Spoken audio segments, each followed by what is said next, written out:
എവിടെയാണ് ദൈവമെന്ന് ചോദിക്കാത്ത, ചിന്തിക്കാത്ത അധികം പേരുണ്ടാവുകയില്ല.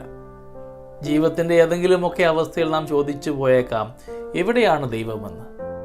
ഒരു യുവാവ് ഒരിക്കൽ വന്ന് ചോദിച്ചു, എവിടെയാണ് ദൈവം ജീവിക്കുന്നത്? പഞ്ചസാര കലക്കിയ ഒരു ഗ്ലാസ് പാല് അവന് കുടിക്കുവാൻ കൊടുത്തിട്ട് ഗുരു ചോദിച്ചു, ഇതിൻ്റെ രുചി എങ്ങനെയുണ്ട്?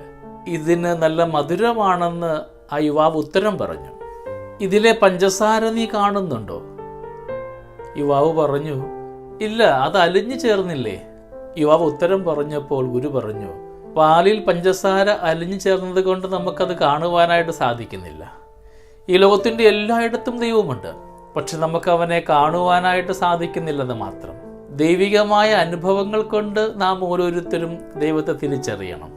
സ്നേഹമുള്ളവരെ, ഇന്ന് നമ്മിൽ ഓരോരുത്തരിലൂടെയുമാണ് നാം ഓരോരുത്തരും ക്രിസ്തുവിനെ ചൂണ്ടിക്കാണിക്കേണ്ടത്. നാമൊക്കെ ആയിരിക്കുന്ന ജീവിത മേഖലയിൽ നമ്മുടെയൊക്കെ പ്രവർത്തനങ്ങൾ മൂലം എത്ര പേർക്ക് ദൈവത്തെ കാണുവാനായിട്ട് സാധ്യമാകുന്നുണ്ട്. ഇന്ന് സുവിശേഷം ഓർമ്മിപ്പിക്കുന്ന വചനഭാഗം അപ്രകാരം ജീവിച്ച ഒരു വ്യക്തിയെക്കുറിച്ചാണ്. വിശുദ്ധ യോഹന്നാന്റെ സുവിശേഷം 1-ാം അധ്യായം 29 മുതൽ 34 വരെയുള്ള തിരുവചന ഭാഗം. സ്നാപക യോഹന്നാൻ ഇവിടെ ഒരു ചൂണ്ടുപലകയായിട്ട് മാറുകയാണ്. മറ്റുള്ളവരെ ദൈവത്വത്തിലേക്ക് ആനയിക്കുക എന്ന് മാത്രമായിരുന്നു ആ വ്യക്തിയുടെ നിയോഗം. അവൻ വളരുകയും ഞാൻ കുറയുകയും ചെയ്യണമെന്നാണ് സ്നാപകൻ ആഗ്രഹിച്ചത്. നിങ്ങൾ എന്നിലേക്കല്ല അവനിലേക്കാണ് പോകേണ്ടതെന്നാണ് സ്നാപകൻ പഠിപ്പിക്കുന്നത്. സ്നേഹമുള്ളവരെ, നമ്മുടെയൊക്കെ പ്രവൃത്തികൾ മറ്റുള്ളവരെ നമ്മിലേക്കാണോ ആകർഷിക്കുക, അതോ ദൈവത്തിങ്കിലേക്കാണോ? എല്ലാവരെയും ദൈവത്തിങ്കിലേക്ക് നയിക്കുവാനായിട്ട് നമുക്ക് പരിശ്രമിക്കാം. മറ്റുള്ളവരെ നമ്മിലേക്ക് ആകർഷിക്കുന്ന സ്വഭാവം നമ്മുടെ കൂടെ ഉണ്ടെങ്കിൽ അവ ഉപേക്ഷിച്ച് നമുക്ക് മറ്റുള്ളവരെ ദൈവത്തിങ്കിലേക്ക് നയിക്കാം. നാം ഓരോരുത്തരും സ്നാപകനെ പോലെ നാം ആയിരിക്കുന്ന എല്ലാ ജീവിത സാഹചര്യങ്ങളിൽ, നമ്മുടെ ചുറ്റുവട്ടങ്ങളിൽ, കുടുംബങ്ങളിലൊക്കെ മറ്റുള്ളവരെ ക്രിസ്തുവിലേക്ക് നയിക്കുവാനായിട്ട് കടമയുള്ളവരാണ്.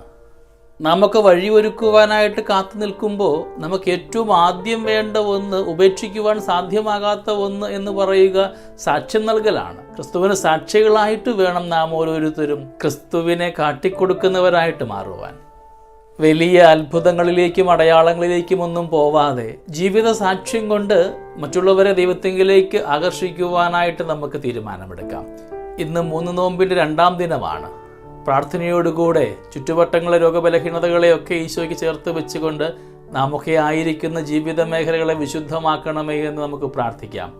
ദൈവം നമ്മളെ എല്ലാവരെയും സമൃദ്ധമായി അനുഗ്രഹിക്കട്ടെ. നമ്മുടെ കർത്താവ് ഈശോ മിശിഹായുടെ കൃപയും പിതാവായ ദൈവത്തിൻ്റെ സ്നേഹവും പരിശുദ്ധാത്മാവിൻ്റെ സഹവാസവും നമ്മുടെ കൂടെ എന്നും ഉണ്ടായിരിക്കട്ടെ, ഇപ്പോഴും എപ്പോഴും എന്നേക്കും. ആമേൻ.